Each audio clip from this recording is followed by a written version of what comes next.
Olá, pessoal. Eu sou a Ana Laura, fonoaudióloga, pós-graduada em fonoaudiologia hospitalar.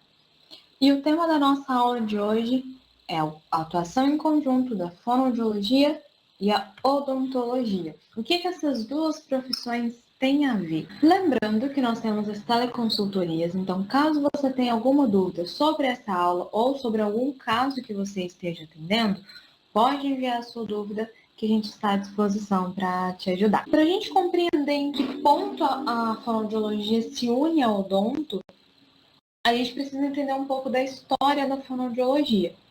Ela é uma profissão extremamente recente, principalmente no Brasil. Na década de 30, mais ou menos, a medicina e a área da educação viam algumas dificuldades de linguagem, de fala, de aprendizagem das crianças. Então, eles começaram a pensar numa profissão que pudesse ser voltada para esse público. Daí, iniciou-se o processo de pensar numa profissão que se tornaria a fonoaudiologia. Então, tinham muitos erros que essas crianças cometiam e algumas estavam um pouco atrasadas com relação às outras. Eles começaram a perceber essa demanda e começaram, nossa, qual profissional a gente chama para ajudar a gente? E então, na década de 60, teve início a primeira turma de tecnólogos em fonoaudiologia na USP. Ainda não era uma profissão reconhecida, não era um ensino superior, era um tecnólogo, né? E esse profissional era mais voltado para essa área da educação.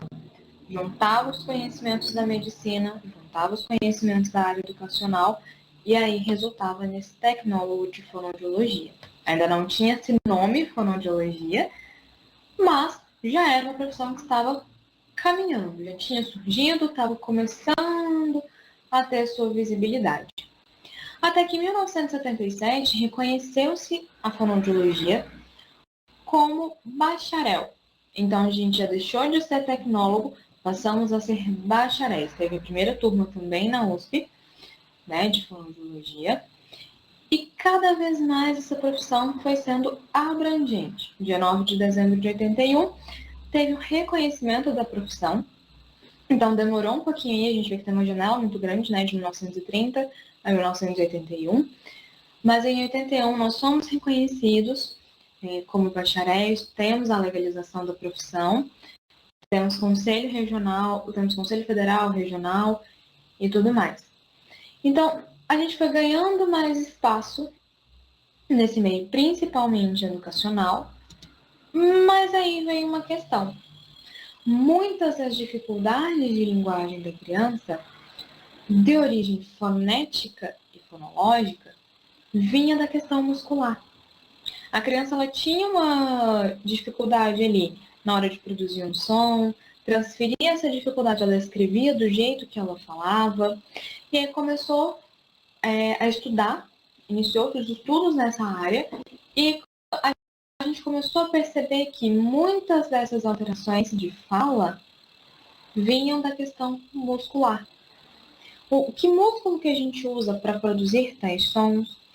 Por que esse músculo não está funcionando? Nossa, a pessoa ela consegue raciocinar, ela consegue entender, ela compreende o que foi dito para ela consegue formar frases, ela dá significado para aquilo que ela ouviu, ela consegue compreender, mas na hora dela produzir, tá tendo uma falha bem aqui. E aí começou a estudar a questão muscular. Só que muitas das alterações musculares que foram encontradas nos estudos, muitas delas estavam relacionadas a alterações esqueléticas.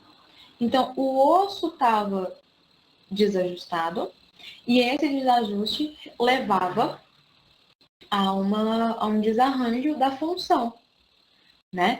A odontologia já estudava o que a gente chama de sistema estomatognático, que compreende cabeça e pescoço. Então, a gente tem o rosto, tem os lábios, línguas, bochechas, palato, tanto palato duro quanto palato mole. Toda essa região é uma região de estudo, um objeto de estudo da odontologia.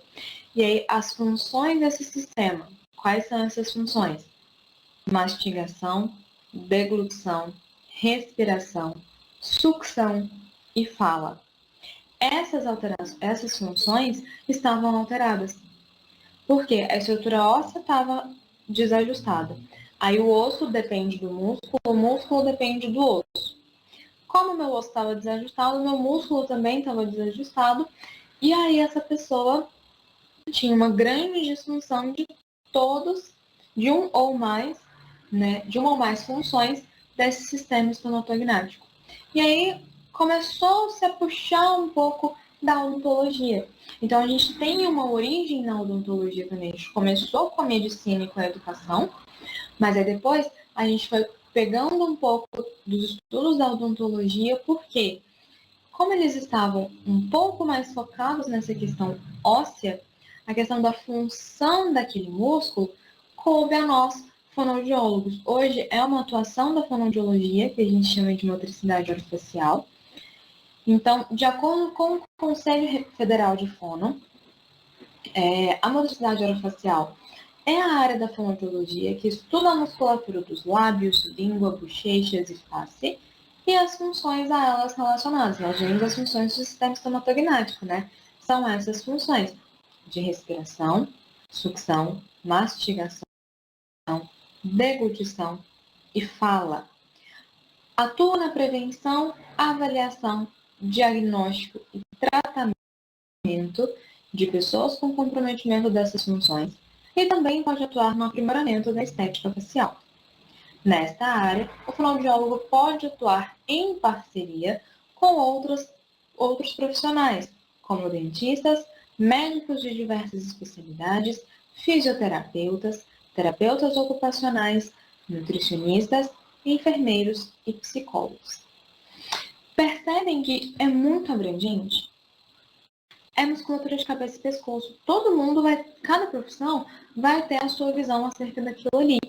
Então, quando a gente pensa no dentista, a gente pensa nessa correção de estrutura óssea, principalmente. Às vezes, quando tem, por exemplo, uma fenda labial, uma fenda palatina, que precisa dessa correção cirúrgica do músculo, a gente vai pensar num dentista, a gente vai pensar no médico ou otorrino, ou no cirurgião plástico, ou no cirurgião de cabeça e pescoço. Dependendo do caso, a gente vai precisar desses profissionais em conjunto. Os fisioterapeutas, eles também nos ajudam bastante, principalmente com as questões de paralisia facial. O fisioterapeuta, ele tem um trabalho um pouquinho diferente do fono. O fisioterapeuta, ele vai se ater na musculatura em si. Eu vou fazer o risório do meu paciente funcionar. Mas trabalhar as funções, aí já é uma questão exclusiva da fono, já é de competência fonoaudiológica, né? A trabalhar a mastigação, trabalhar a deglutição, principalmente, trabalhar questões de fala. Aí essas funções são somente do fonoaudiólogo, mas os fisioterapeutas fazem um excelente trabalho com relação à recuperação dessa musculatura. Fazer o músculo funcionar, fazer o músculo mexer. Isso, eles são excelentes, tá?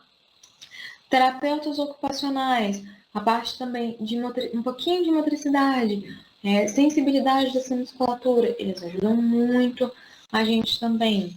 Os nutricionistas, a gente precisa de uma nutrição adequada para que, primeiro, esse paciente tenha energia para fazer os exercícios, porque não é simples fazer exercício de cabeça e pescoço. Se a gente não tem uma deficiência nessa musculatura, para nós é muito fácil. Mas para quem está lesionado, mas para quem tem uma dificuldade, a musculatura está fraca, a musculatura está super tensa, para eles é muito difícil. Então, a gente precisa de uma nutrição adequada para que esse paciente tenha, né, um aporte energético suficiente. Se tiver uma escara, se tiver alguma lesão, algum machucado, a gente precisa da nutrição adequada também para que essas lesões se recuperem de forma mais rápida. Não adianta eu, como fonoaudióloga, fazer um laser nesse paciente, o médico passar a medicação, se o paciente não se nutre adequadamente. Precisa dessa nutrição também. Enfermeiros vão nos ajudar muito, muito, muito a cuidar desse paciente, principalmente os pacientes que têm alguma lesão, né? E os psicólogos, eles ajudam muito na questão emocional, muitas vezes é uma demanda que esse paciente tem que dificulta o ambiente social, que dificulta a socialização dele. É um aspecto psicológico muito frágil, é um aspecto emocional que impacta muito a qualidade de vida desse paciente. Então, todo mundo vai atuar um pouquinho, mas cada um dentro da sua visão. Então, percebam como é amplo, como é abrangente essa atuação da motricidade orofacial, que acabou tendo um pé em cada área de estudo. Né? Então, a gente tem um pé na medicina, um pé na educação, um pé na odontologia, e, enfim, é bastante abrangente toda essa questão. Então, quando a gente pensa fonoaudiologia e odonto, qual a primeira área que a gente vai pensar? Ortodontia e ortopedia facial, né? As alterações em estrutura óssea levam ao comprometimento muscular da região e, consequentemente, à captação das funções de mastigação, deglutição, respiração, fala e sucção. Né? Então, desde o bebezinho, a gente percebe que existem alterações que vão impactar muito na sucção desse bebê. É uma dificuldade de amamentação. E aqui cabe lembrar que se você é mãe de primeira viagem, se você não é mãe de primeira viagem, mas está com o seu bebê, se você está no segundo, terceiro, quarto filho, e você tem dificuldade para amamentar, procure uma avaliação fonoaudiológica. Muitas vezes, a enfermeira está te passando, a enfermeira, a doula, a médica, estão te passando todas as orientações, a pega do bebê está correta, tudo está correto dentro dessa parte de fora. A pega está correta, o neném está tentando sugar, mas está machucando o peito, está sendo incômodo para a mãe, está dando mastite, está dando sangue até no seio dessa mãe. Teve dificuldade para amamentar? Vamos avaliar, procura um fonoaudiólogo para a gente saber se essa criança não tem uma língua presa, que a gente vai falar dela mais para frente, porque os dentistas vão ajudar a nossa profissão nesse sentido. Vamos ver, a gente primeiro precisa ver se não tem uma língua presa, e se não tem língua presa, não tem por que ter dificuldade, mas está tendo essa dificuldade na sua amamentação, a gente tem que verificar se não tem uma disfunção oral. Nem tudo é língua presa. Às vezes, a musculatura não está dando conta de fazer. A amamentação não é tão instintiva assim. O neném ele não sabe mamar. Ele também precisa aprender. A musculatura precisa aprender. Então, a gente precisa avaliar essa questão, tá? Com relação à mastigação, a gente vai ver daqui a pouquinho as oclusões e as mordidas. Dependendo de como está essa estrutura dentária, como que está o palato desse paciente, ele vai ter adaptação de mastigação. Ele não vai conseguir fazer uma mastigação bilateral alternada. Ele pode fazer uma mastigação unilateral crônica, unilateral com preferência, bilateral, que é o pior que a gente tem. Então, a gente precisa avaliar. Viu? O paciente chegou para a gente da fono, viu que tem uma alteração de mordida, tem uma alteração de oclusão.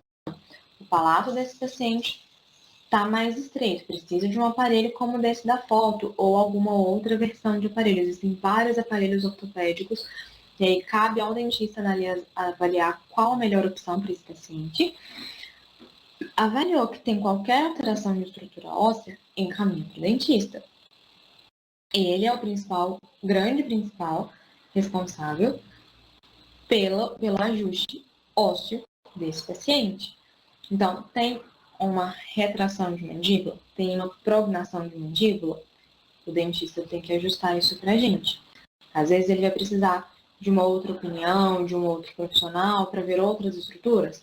Pode acontecer, mas em suma, o odontólogo é o principal responsável por essas alterações de estrutura óssea, tá?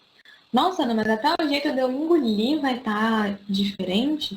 Na hora que a gente vê as oclusões e as mordidas, a gente vai ver que sim, a gente vai adaptar toda a musculatura, vai ser muito disfuncional, tá? Respiração. Nossa, mas o que será que tem a ver? Estrutura óssea com respiração? Tem a ver. A nossa estrutura óssea, ela depende da nossa estrutura muscular para se desenvolver. Quando eu respiro, eu tenho que respirar pelo nariz. Se eu respiro pelo nariz, a posição da minha língua fica correta. E a gente vai ver um pouquinho mais para frente por que a posição de língua correta favorece uma respiração e um desenvolvimento crâniofacial adequado no nosso paciente. E as alterações de fala são muitas e são bem fáceis de perceber. Às vezes, a mastigação, a sucção, a deglutição e a respiração não são tão visíveis. A gente às vezes até percebe que a pessoa, principalmente as crianças, né, que são o maior público dessa parte, está fazendo muita adaptação. Mas na fala, é gritante. A gente vê as alterações, os sons não saem da forma correta. É uma criança ou uma pessoa que troca ou distorce muitos sons. E a gente precisa consertar essa estrutura óssea para a gente consertar a parte muscular também. Então, aqui a gente tem a classificação da oclusão. O que é a oclusão? É o modo como a minha arcada dentária se encaixa.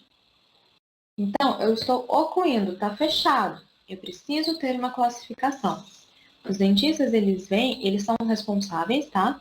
Por classificar essa oclusão, mas a gente, como fono, tem que ter um olhar muito atento, porque se a gente perceber qualquer alteração dessa oclusão, a gente precisa fazer um encaminhamento para que o dentista consiga ajustar essa questão para nós, tá?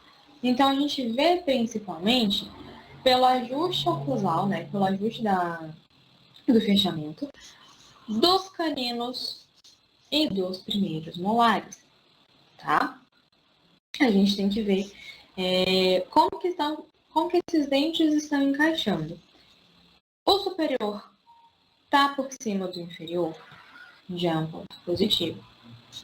Eles estão encaixados, tem a face aqui mais para frente, está encaixado no meiozinho da de baixo? Ok. Como que está essa relação de um canino para o outro? Tá um pouquinho assim? A gente vê pela imagem, a gente vê se está certo, tá?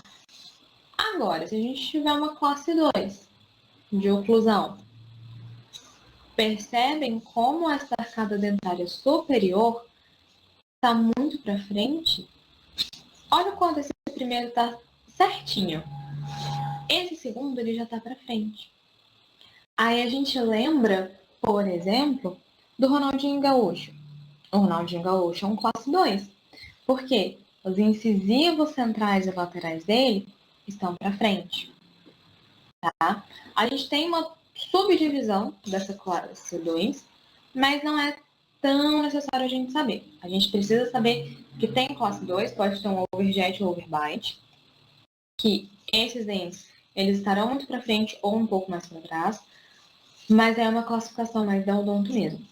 Mas se a gente viu que esse molar aqui de cima está muito para frente, o canino tá para frente também. Opa! Para possível classe 2, vou encaminhar para o dentista para ele colocar um aparelho e arrumar isso aqui para mim.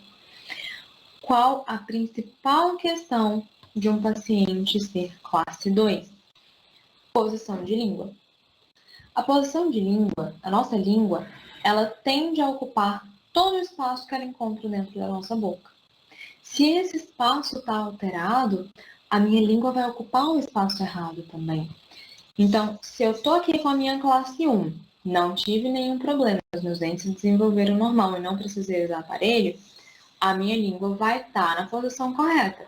Então, ponta de língua um pouquinho atrás dos incisivos, corpo da língua encaixando no céu da boca para deixar todo o espaço aqui atrás livre para que o ar possa entrar pelo meu nariz. Porém, se o meu dente aqui de cima ele tá para frente, vocês concordam que tem um espaço aqui entre a minha arcada de baixo e os meus dentes superiores? Esse espaço, a tendência é que ele seja preenchido pela minha língua. Língua é um músculo. O músculo ele se acostuma, assim como a gente movimenta o corpo. Se a gente vai para academia, a gente movimenta lá os músculos do braço, os músculos da perna. Eles se desenvolvem e se acostumam de uma determinada forma. Se a gente não tem mais aquele espaço, se a gente não faz mais a manutenção daquele músculo, ele vai ficar no espaço errado. Então, a tendência da língua é que ela fique entre os dentes aqui. E aí vai ser aquela pessoa que possivelmente vai falar assim: nossa, Ana, mas aí na língua presa? Isso aqui a gente chama de ceceio anterior. A gente chama de ceceio anterior. Então, a minha língua, ela vai tender a ocupar esse espaço aqui. Tá? Mas e se for ao contrário, Ana? Aquele tipo de pessoa que tem o queixo para frente. Aquela pessoa que fala assim: já viram como a minha fala mudou só de ter colocado o meu queixo para frente?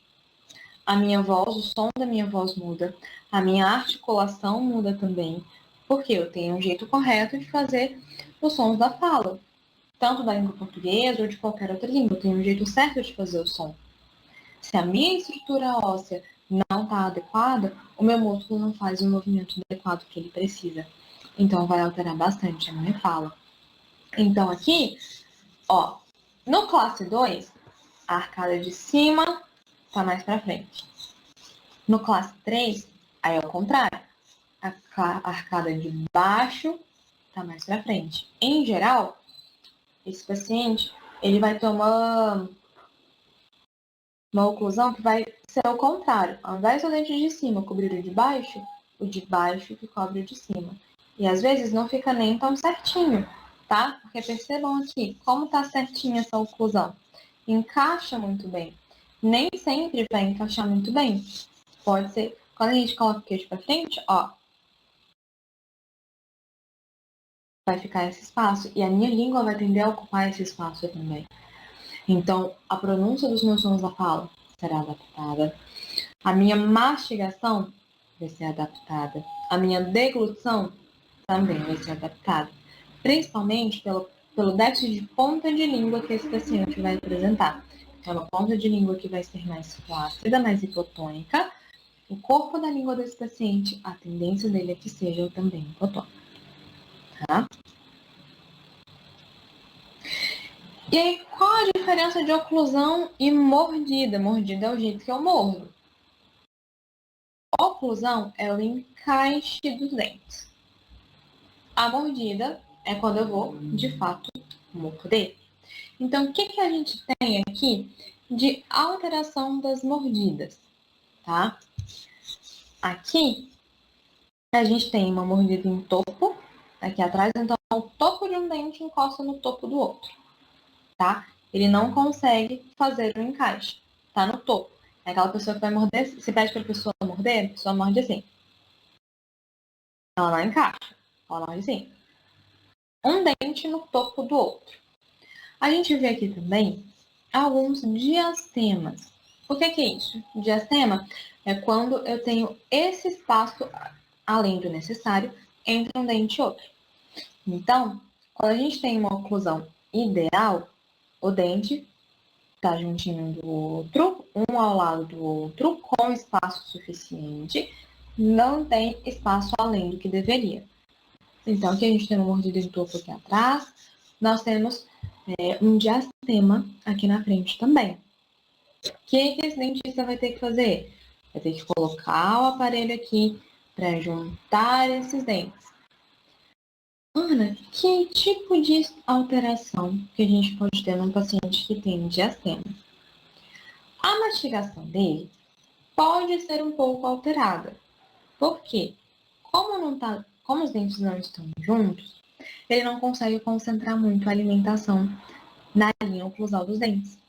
Então, o que é essa linha oclusal? Deixa eu ver se aparece. Tá.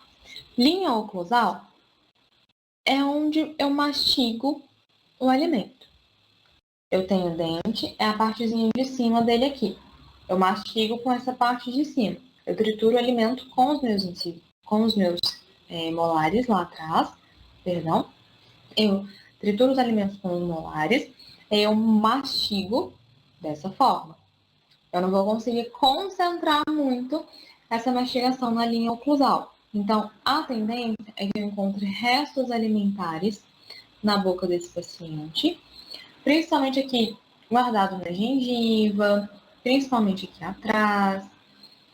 É um paciente que vai ter um pouco de dificuldade de fazer a lateralização. Para ele vai ser mais fácil mastigar de um lado só ou dos dois lados ao mesmo tempo, tá?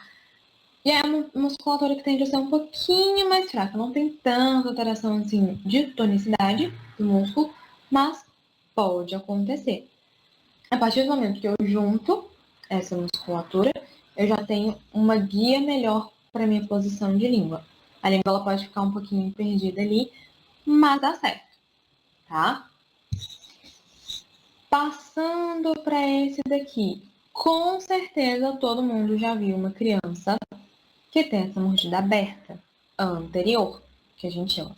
Porque a mordida ela pode ser aberta tanto aqui na frente quanto aqui atrás, tá? Mas o mais comum é que a gente encontre mordida aberta aqui na frente. Por que que geralmente eu tenho mordida aberta? Uso de chupeta, uso de mamadeira, chupa-dedo, chupa-laninha. Tudo isso é um hábito deletério que a gente chama, um hábito que faz mal para a minha arcada dentária, porque ele vai abrir. Os meus dentes eles vão começar a pegar o formato daquele objeto. E esses são os pacientes que mais apresentam ceceio anterior, tá? Nossa, Anê, o que tem que fazer? Bom, quando as crianças são bem menorzinhas, estão ali por volta dos 2, 3 anos, dependendo, quando a gente retira essa sucção, né? Seja da chupeta, da mamadeira ou do dedo. Quando a gente tira, a depender, né, da frequência e do tempo que tem que esse paciente está fazendo uso desse objeto, a gente consegue ajustar essa musculatura e fechar essa mordida. Pode acontecer sem precisar de usar aparelho. Mas, nossa, Ana, meu filho já tá com 5 anos, ele chupa a chupeta desde que saiu da maternidade. Aí não tem como, a gente consegue ajudar o dentista a fechar essa mordida, mas o dentista vai precisar colocar um aparelhinho ali para poder fechar, tá? Então, é uma das mordidas que mais dá alteração muscular. Então, a paciente vai ter a tendência de ficar com a boca aberta, bem parecido com o respirador oral. Então, o lábio inferior ele vai ficar invertido, o lábio superior vai ficar mais encurtado.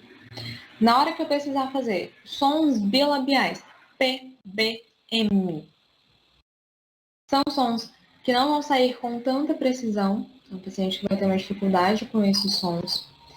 Sons linguodentais ou labiodentais também, sons labiodentais. F, V, vão ter dificuldade também, porque o músculo orbicular da boca ele está flácido e eu não tenho um dente na forma correta, no lugar correto, para que meu dente de cima morda o meu lábio de baixo. E aí, pensando nesses sons, a gente vai ver que quando o paciente tem um classe 3, por exemplo, ele vai fazer faca. Ele vai fazer faca. Ah, uma faca. Ele faz uma adaptação com o lábio de cima. Tá? E a gente tem que desfazer essa compensação. Então, é um caso bastante clássico que a gente pega no consultório. É um caso que a gente ajuda bastante o dentista e o dentista ajuda bastante a gente. Por quê? Mas é um caso difícil, tá? Fechar a mordida é difícil, principalmente se demorar muito para tentar fechar. Por quê? A gente não falou que língua é um músculo?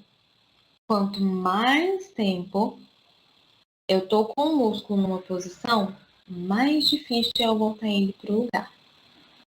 Então, hoje, eu recebo pacientes até adultos, 20 e poucos anos, que agora que colocaram aparelho, que tiveram a oportunidade de colocar aparelho, a gente tem muita dificuldade de colocar a língua no lugar correto. Por quê?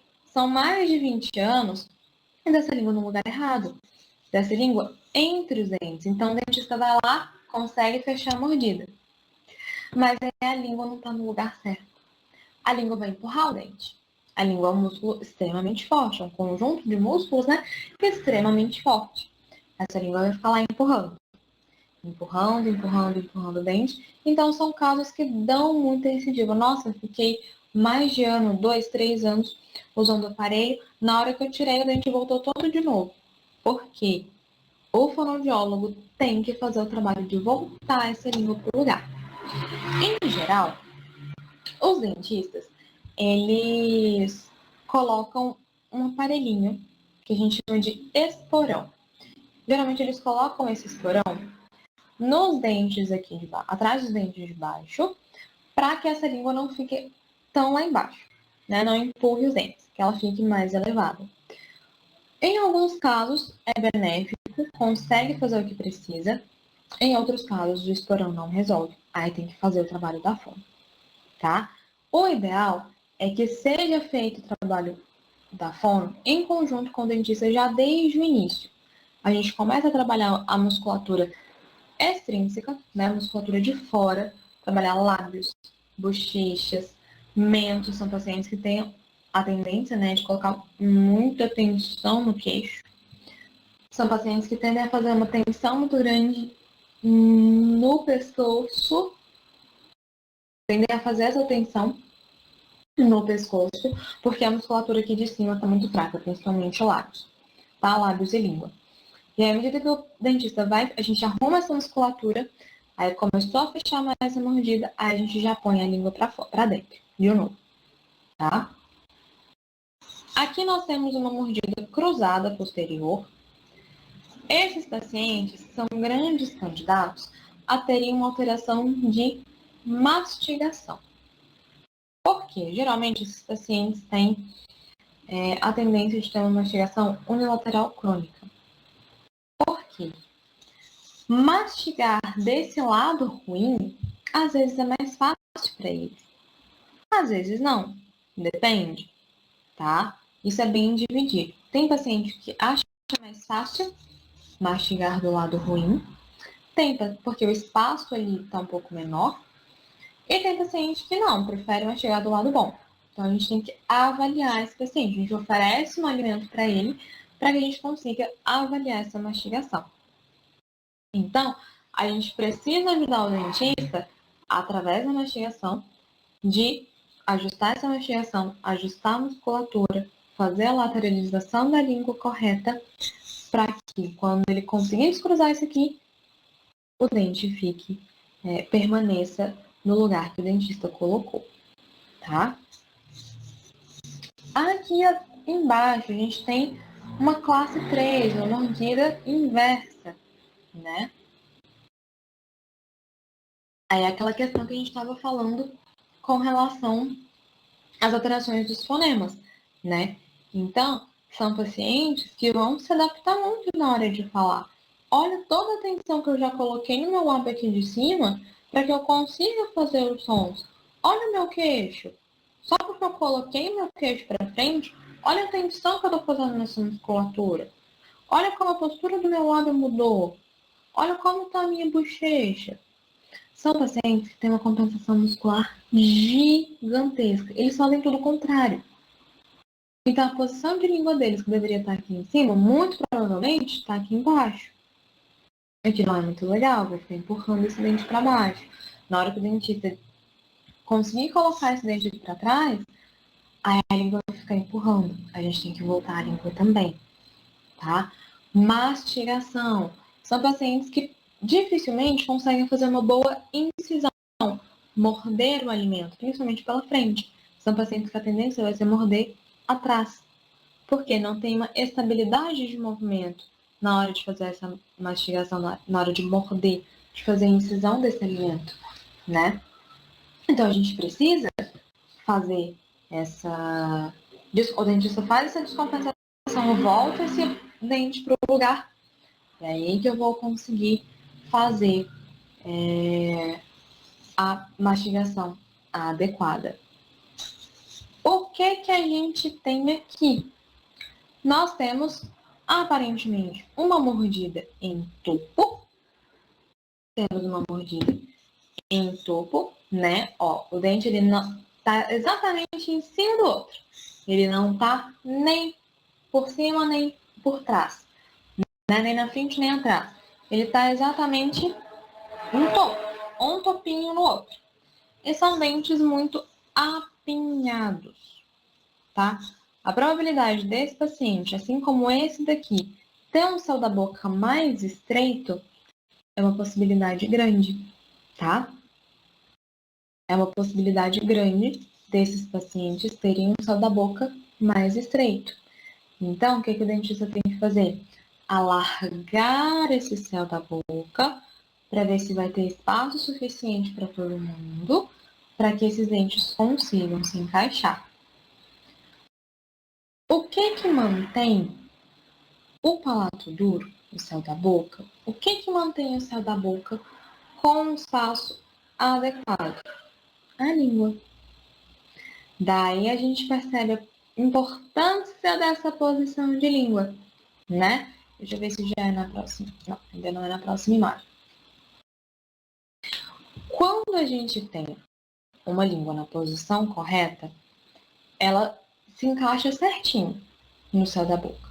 Língua no palato significa que o meu palato ele vai se desenvolver da forma correta e eu vou ter o palato para diferenciar a minha cavidade oral da minha cavidade nasal. E aí meu nariz vai ser o grande responsável pela minha respiração. Claro que se eu tiver uma adenoide ou uma amígdala, a gente precisa do otorrino para tirar isso pra gente. Mas, se o paciente tem essa mordida aberta ou esse tanto de apinhamento, a probabilidade desse palato ser estreito, porque a mastigação vai ser, porque a respiração, a tendência que seja oral, é muito grande, tá? Aí a gente precisa alargar esse céu da boca, alinhar esses dentes e aí a gente consegue voltar essa língua pro lugar. Aqui a gente tem uma sobremordida, né? O que é essa sobremordida? A arcada de cima tá sobre a arcada de baixo? Tá. Só que tá além do necessário. Se a gente volta aqui, olha só como que tem que ser. Cobre uma parte, mas olha o quanto que tá além. Eu não tô vendo nada dos meus dentes de baixo. Esse aqui também é errado, tá? A probabilidade desse paciente ter um desgaste dentário muito grande é bem importante, tá? São pacientes que provavelmente têm um sorriso gengival. Às vezes o sorriso gengival não é só porque a gengiva está muito grande, tá? O sorriso gengival pode ser porque o lábio superior está encurtado, pode ser porque esse paciente tem uma sobremordida e aí aparece mais a questão da gengiva lá em cima. E a gente precisa descer um pouquinho esses dentes, ajustar um pouco essa relação para que a mastigação, principalmente, e a deglutição sejam mais eficientes. Por que a gente fala bastante da deglutição? A deglutição ela tem uma posição correta para acontecer também. Então, qual seria o ideal? A ponta da língua atrás dos dentes grandes da frente, né, dos incisivos. A ponta da língua fica ali. E a minha língua faz um S. Um S. Para jogar o bolo alimentar lá para trás. Então, eu preciso fazer isso aqui.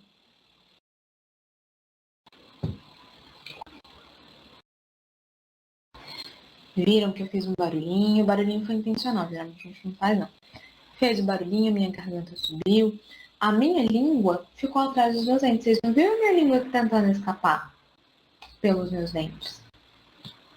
Agora percebem que qualquer alteração aqui da minha arcada, a posição da minha língua vai estar alterada.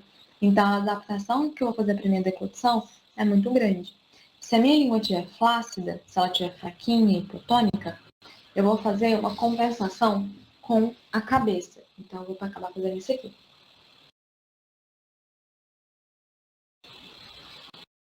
Por que eu faço isso? Se a minha musculatura está hipotônica, está fraca, eu não tenho força suficiente para mandar esse alimento lá para trás. Não vou ter força suficiente. Então, eu preciso criar um espaço lá no meu esôfago para que meu alimento consiga descer. Como que eu vou conseguir esse espaço? Fazendo essa compensação. A mesma coisa a gente pegar um copão de coca e tentar virar ele de uma vez, igual a pessoa faz nas propagandas. Chega, vira o pescoço assim. Pra quê? Para liberar espaço lá no meu esôfago. Então, uma alteração de língua e uma alteração de dentes pode levar a um comprometimento da deglutição. E aí, qual é o perigo disso? Eu favoreço episódios de engasgo, tá? No nível maior, no nível menor, eu propicio, né, um episódio de engasgo. E aí, isso pode ser bastante perigoso. Aqui também, aqui a gente tem a mordida cruzada lateral, aqui uma mordida cruzada anterior, aqui um classe 3 também, né, uma mordida invertida. Aqui a gente tem o classe 2, que seria um overbite, que a gente chama, né, tem esse espaço entre os dentes de baixo e os de cima, a gente precisa fechar isso daqui. Esse aqui é um desvio de linha média, que a gente chama. O que é a linha média? Eu vou pegar essa linha que tem dos meus dentes incisivos centrais. Essa linha, ela precisa estar retinha com os meus incisivos centrais inferiores. Os superiores com os inferiores.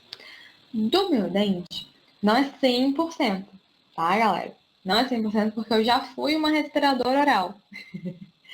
Então, o meu não tá 100%, mas dá pra vocês verem. Porque aqui, ó, tá bem torto. Meus incisivos centrais estão aqui e os meus incisivos centrais superiores estão aqui. Então, ó, essa linha tá dando isso aqui. Esse risco aqui no meio, ele tinha que estar aqui, tá? Então, mostrando no meu dente, licença. Ó, os meus incisivos centrais com os incisivos centrais inferiores. Superior e inferior. Tá quase 100% retinho, porque eu fui respirador oral, né? Fiz cirurgia de adenoide depois de adulta, já, inclusive. E aí, antes era bem mais torto. Na época eu comecei a ter problema com o meu nariz, que eu não conseguia mais respirar pelo nariz, era extremamente torto. Eu tinha tudo alinhado por conta da dentista. Eu usei aparelho, né? Os meus dentes eram bem apinhados, assim.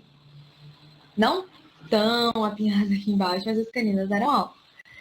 Então, tava tudo ajustado, tudo certinho, mas aí eu fiquei respirador oral por conta de alergias, né? Uma rinite, uma sinusite muito importantes. E aí eu fiquei 2 anos sem respirar pelo nariz, só respirando pela boca. Depois que eu fiz a cirurgia de desobstruir vias aéreas, comecei a trabalhar a mastigação, aí eu consegui voltar minha mordida para o lugar. Então, as alterações musculares encontradas dependerão do tipo de oclusão e mordida do paciente, que a gente acabou de ver. Então, eu expliquei sobre toda a oclusão e sobre os tipos de mordida. Então, quais são os principais músculos que sofrem alteração quando a gente tem algum déficit de oclusão ou de mordida? Basicamente, o rosto inteiro, tá? Mas o que a gente encontra de mais comum? Principalmente, hipotonia de orbicular da boca, hipotonia de zigomáticos maiores e menores, do risório. Às vezes, a gente pode encontrar nos bebês, quando eles estão começando a aprender a mamar, que eles têm ou uma língua presa ou uma disfunção oral, a gente pode encontrar um risório muito exacerbado, porque eles vão sugar assim. Eles vão fazer essa força com as bochechas, tá? Então, pode ser que eles encontrem dessa forma. A gente pode encontrar também muita compensação no mental, força muito a questão do queixo, né? A asa do nariz, o levantador da asa do nariz, do lábio superior, o levantador do lábio superior também, eles podem estar alterados. E principalmente encurtados nos pacientes que têm uma mordida aberta anterior, pacientes com classe 2, né, que tem um overbite ali, um overjet, perdão, tem um overjet ali, eles vão ter a tendência que eles tenham um lábio superior mais encurtado. Respirador oral tem todas as disfunções possíveis e imagináveis de musculatura. Então, a boca também vai estar mais fraquinha. A posição de língua vai estar muito baixa, porque o ar precisa entrar por aqui. Então, ao invés da língua estar assim, encaixando certinho no céu da boca, ela tá bem baixa, a ponta de língua mais para frente. Aí, um paciente que vai ter a CT anterior. A base de língua dele também não tá tão firme, não tá tão legal, porque esse ar tá entrando pela boca e não pelo nariz, tá? Então, aqui, a gente vê, ó, essa língua aqui, ela tá muito caída. É uma língua que tá fraca. Mas ainda assim, a pontinha dela tá quase querendo ser normal. Mas olha só, o tanto que ela tá pertinho do dente. Não pode. Não pode empurrar o dente. Tá vendo que ela tá no rumo certinho do dente? Vai empurrar esse dente, vai abrir esse dente aqui. E o dentista vai ter dificuldade de fechar. E quando ele fechar, o dente vai abrir de novo. Tá? Geralmente, essa posição de língua está mais baixa no respirador oral. Por quê? A boca vai estar aberta do paciente e esse ar vai entrar por aqui. Então, o meu palato, essa parte aqui de cima, o meu palato ele não vai se desenvolver da forma correta. Ele vai ficar com um ângulo bem aqui. Esse ângulo vai ficar mais para cima, para que esse paciente consiga respirar. Então, vai estreitar um pouquinho o palato dele também.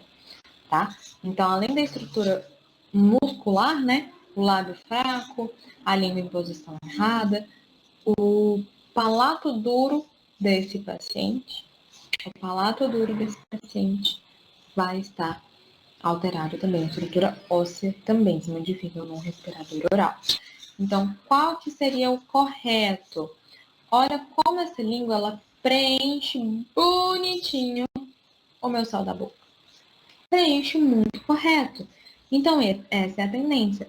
A minha língua ela tem que preencher corretamente o meu céu da boca. Ela não pode vazar por entre os dentes, senão vira um cheio lateral, aquela pessoa que fala bem enfiada assim, né? Por quê? A lateral da minha língua está trabalhando muito, está encostando onde não deveria, para que eu consiga fazer os sons.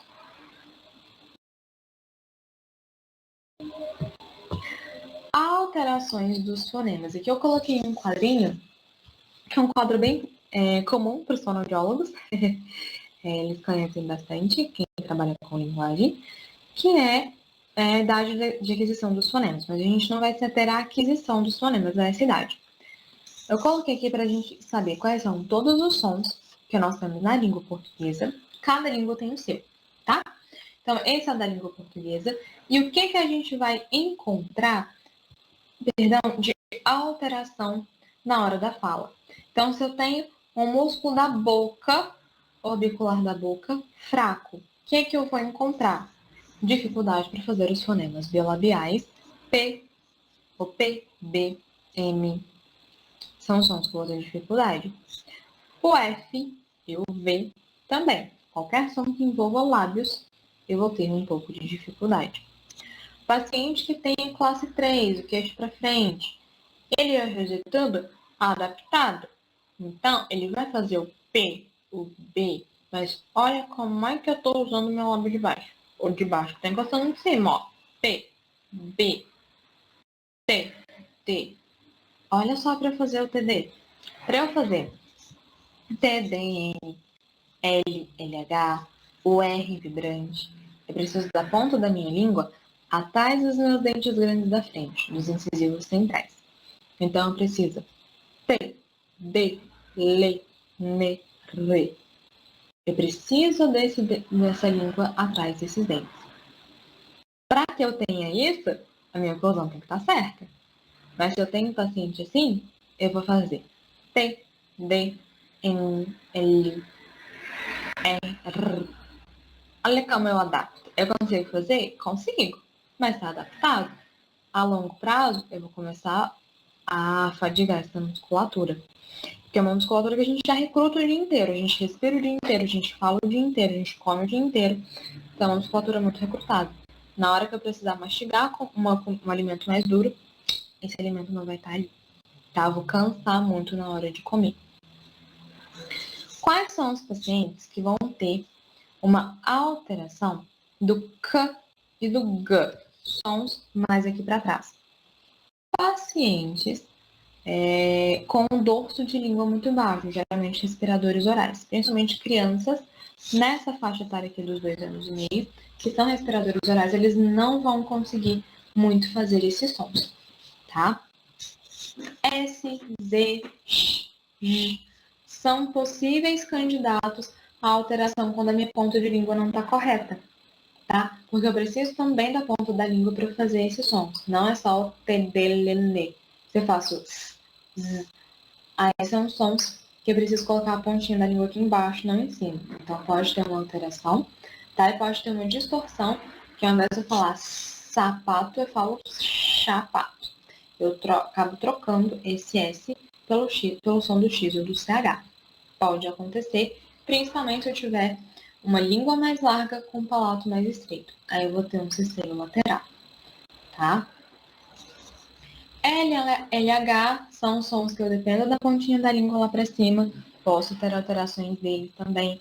Pode ser que a pessoa troque não faça o L, o LR, o LH, ou que essa pessoa troque esse som pelo Y, que a gente chama de ioide. Ao invés dela falar lua, ela fala yua. Pode ser que aconteça isso, tá? E os encontros consonantais, a tendência é que a pessoa não faça ou que ela faça a mesma distorção que ela faz para o R vibrante, tá? Teste da linguinha. O que o dentista tem a ver com o teste da linguinha? Bom, vamos lá. Qual foi a profissão que inventou o teste da linguinha? Fonoaudiólogo. Roberta Martinelli começou os estudos aqui no Brasil, validou o protocolo aqui no Brasil, é o protocolo que a gente mais usa em bebês, tá? Foi um teste aprovado em lei federal, então desde 2014 é um teste obrigatório. Se você é mãe, está prestes a dar à luz, verifique na sua maternidade sobre o teste da linguinha, tá? O neném tem que fazer esse teste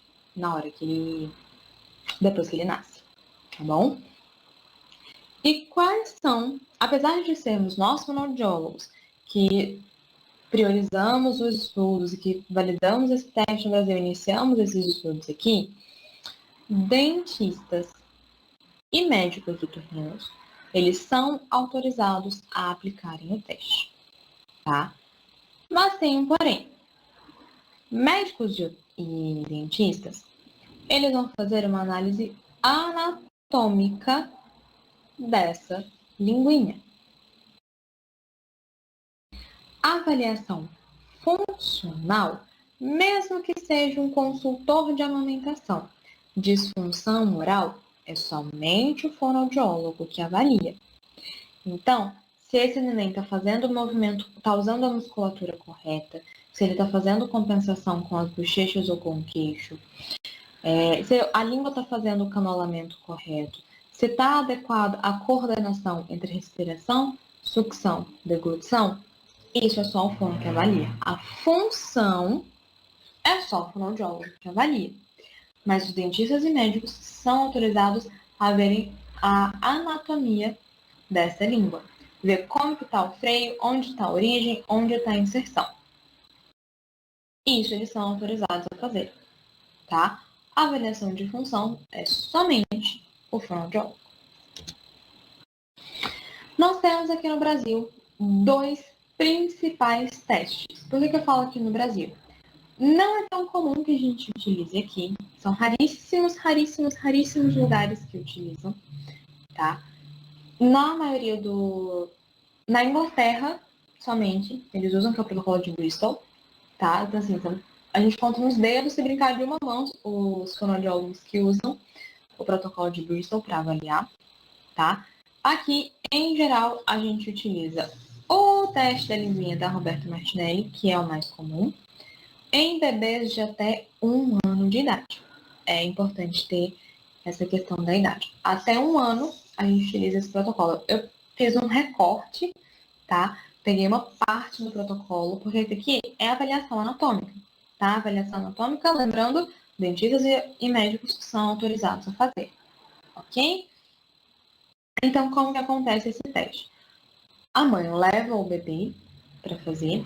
Se for o dentista ou o médico, eles vão avaliar essa postura de lábios, a linguinha durante o choro, vão tentar visualizar esse frênulo lingual. O freio da língua é essa cordinha aqui, tá? A gente tem que avaliar.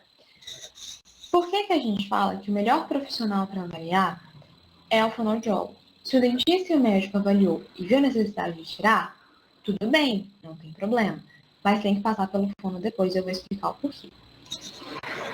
A gente fez essa avaliação anatômica. Primeiro ponto. Não é todo fêmur que a gente vai conseguir ver só do neném levantar a língua. A gente precisa fazer manobra, tá? Então, a gente precisa fazer a manobra para visualizar. E dependendo, se tiver uma língua que vai ter muita adaptação, é uma língua que está com muita tensão, é uma língua que está fazendo muita força, é uma língua que está presa. Mas o meu frênulo não está mostrando tanto isso, ele não está tão aparente, ele não está uma língua presa assim, que é fácil de eu ver que essa língua está presa. Existe o frênulo que a gente chama de duvidoso, justamente por isso. Ele pode ser um submucoso, ele está por baixo da mucosa ali, e a gente só visualiza ele com manobra, ou porque ele é um frênulo duvidoso. A gente consegue enxergar ele, mas a gente está na dúvida se ele realmente é a causa dessa dificuldade da amamentação, tá? Então, a gente primeiro precisa fazer essa manobra.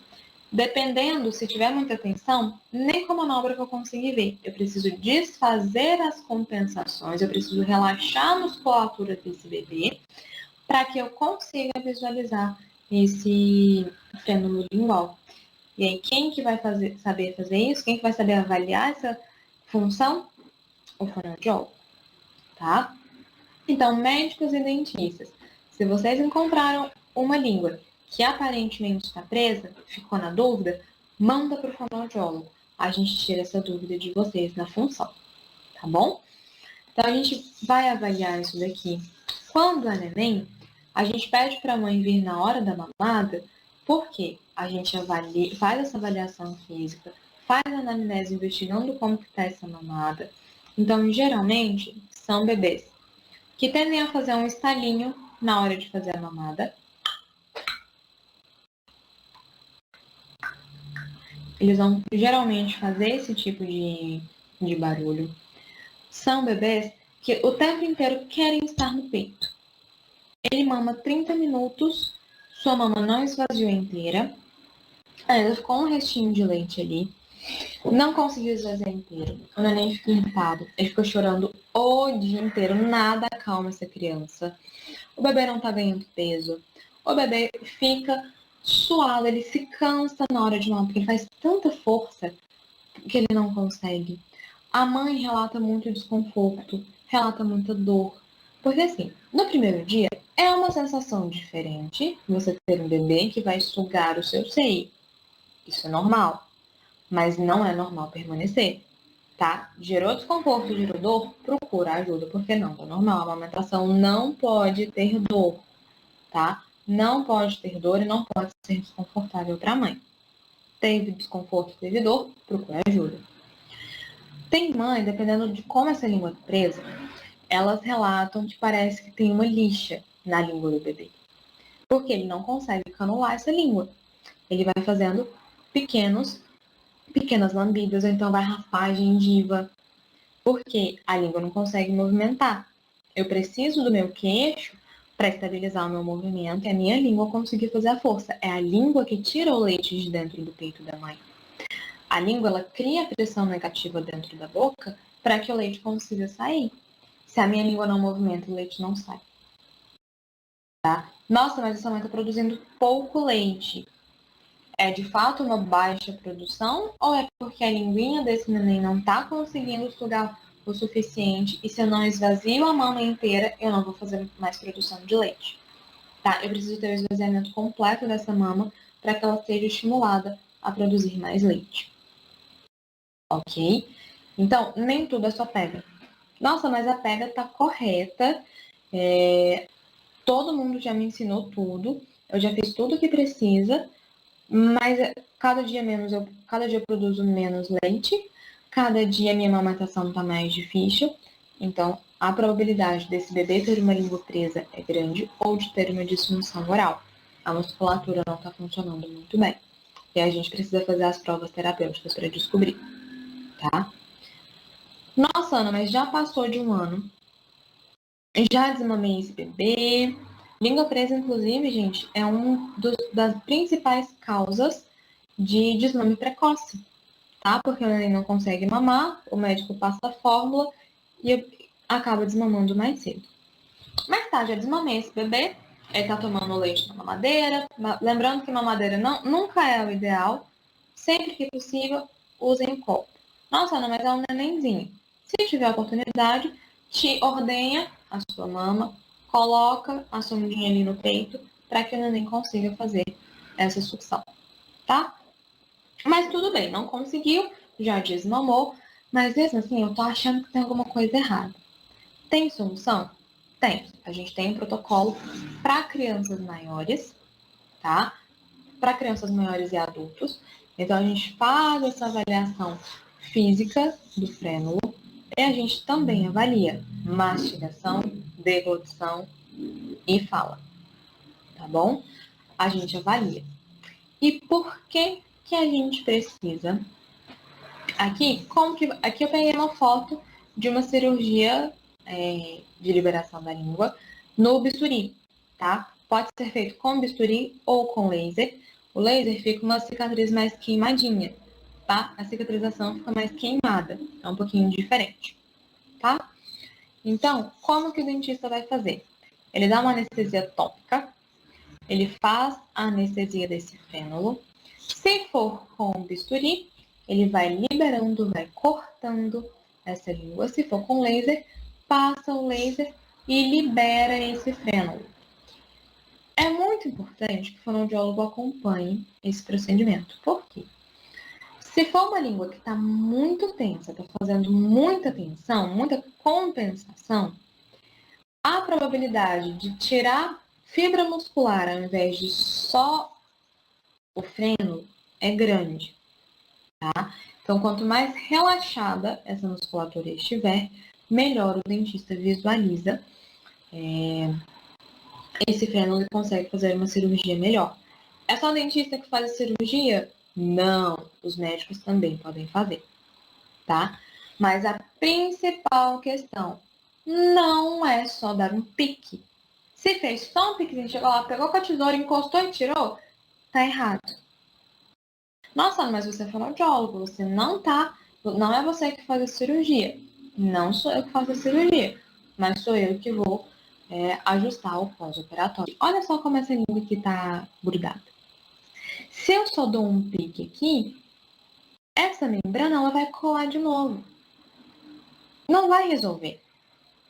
Se eu só dar um cortezinho, não vou liberar o que eu preciso dessa língua. Percebam que não é só esse fio aqui da frente, olha o tanto de coisa que tem aqui para trás. Por isso que eu preciso dessa cicatriz, por isso que eu peguei essa foto na internet, é muito bonita. Porque olha como forma um diamante aqui. Eu preciso desse formato de diamante para ter certeza de que liberou completamente a língua, tá? Completei, olha só como a língua já vai lá para cima imediatamente. Terminou a cirurgia, a língua já se movimenta completamente. E a gente precisa fazer o pós-operatório. Tanto imediato, o que é o pós-operatório imediato? No dia seguinte da cirurgia, eu preciso ver esse paciente, tá? Para eu movimentar essa língua, para essa língua não cicatrizar grudada. Se eu não movimento, a minha língua ela cicatriza grudada. Eu formo uma fibrose aqui e eu tenho que refazer a cirurgia. Fez a cirurgia? Manda para o fonoaudiólogo no dia posterior, que a gente faz o pós-operatório para não grudar essa língua de novo. Passou todo o protocolo de pós-operatório, aí a gente precisa fazer terapia para consertar a mastigação, deglutição e fala desse paciente. A gente também atua na cirurgia ortognática. Então, da mesma forma que na cirurgia da língua a gente atua no pós-operatório, a gente também atua no pós-operatório dessas cirurgias. Então, tem muita alteração de mento, de queixo, e aí entra um pouco também na questão das oclusões, entra também na questão de cirurgia de traumas de face, geralmente em face são os dentistas, né, os bucomaxilos. Traumas de face também, a gente que ajusta. Por quê? São pacientes que vão ter dificuldade para se alimentar, vão ter dificuldade para falar, e a gente precisa dessa... desse ajuste, né, para no pós-operatório, perdão, no pós-operatório, para que a gente consiga reabilitar essas funções. Então, o dentista vai lá, faz os ajustes de osso que ele precisa fazer, de estrutura óssea. Aí a gente entra com a parte muscular para reabilitar, para fazer com que essa cirurgia óssea dê certo também. Tá? Então, como que funciona geralmente o pós-operatório e a cirurgia? A gente pode fazer a aplicação de laser para diminuir a dor, para melhorar, para acelerar a cicatrização, tá? Quando é bebê, fez cirurgia da língua. Quando é bebê, aí a gente precisa trabalhar a função da sucção, tá? Da amamentação desse bebê. Quando já é um pouquinho maior, a gente faz a motricidade orofacial. Então, a gente vai fazer exercícios com os músculos de cabeça e pescoço para ajustar essa musculatura, para colocar no lugar correto e para ter a força correta desses músculos também, tá? A gente vai trabalhar a função. A gente pode fazer o laser, pode fazer os exercícios, mas a gente precisa terminar na função. Então, toda sessão que o paciente vem, a gente faz os exercícios, faz laser, faz os exercícios, aplica bandagem se for necessário e termina na função. Então, bebê, a gente põe o bebê para mamar. Crianças maiores e adultos, a gente trabalha na mastigação. A pessoa leva o lanche dela e a gente trabalha na mastigação. E as alterações de fala? A gente vai ensinar para esse músculo agora o que ele precisa fazer. Então, pessoal, essa foi a nossa aula de hoje. Lembrando que nós temos o Telesaúde, nós temos as teleconsultorias, né? Ficou com alguma dúvida sobre essa aula ou sobre algum caso que você esteja atendendo? Pode entrar em contato com a gente, manda a sua pergunta lá que nós estamos à disposição para te atender. E se você quiser, fique à vontade para me seguir nas redes sociais e entre em contato comigo. Uma boa tarde, até a próxima aula.